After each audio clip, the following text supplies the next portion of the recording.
L'initiative parlementaire pour un plan de paix adoptée à l'unanimité courant mai 2017 par les députés en République centrafricaine suscite de l'espoir. Le document traduit la volonté des élus du peuple de participer à l'effort de pacification du pays. C'est un ensemble de mesures susceptibles de conduire vers une paix durable par la mise en œuvre de certains impératifs comme le désarmement et la réconciliation nationale ou encore les exigences de justice et de réparation pour les victimes de violences.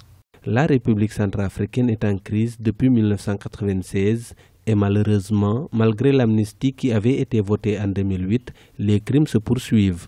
Nous n'avons pas voulu juridiquement faire une proposition de loi, c'est-à-dire écrire une loi et la soumettre au gouvernement. Nous avons ouvert la porte pour que ce soit le gouvernement qui s'en saisisse. Nous lui laissons le lead, il prend les devants et nous le soutenons.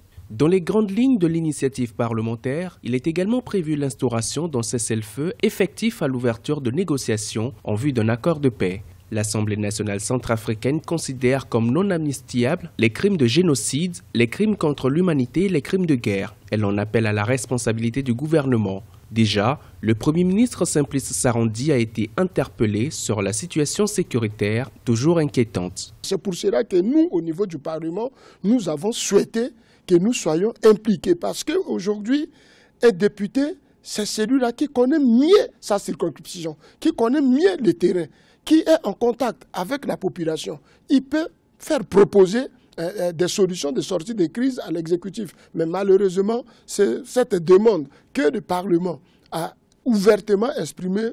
La réponse tarde encore à venir. Les regards sont désormais tournés vers le gouvernement centrafricain pour une éventuelle prise en compte des recommandations des députés. D'ici la prochaine session parlementaire, le chef de l'État pourrait convoquer une rencontre extraordinaire pour examiner le texte revenu sous forme de projet de loi. Une lueur d'espoir sans doute dans un pays également marqué par des tensions entre différents pouvoirs, notamment le législatif et l'exécutif.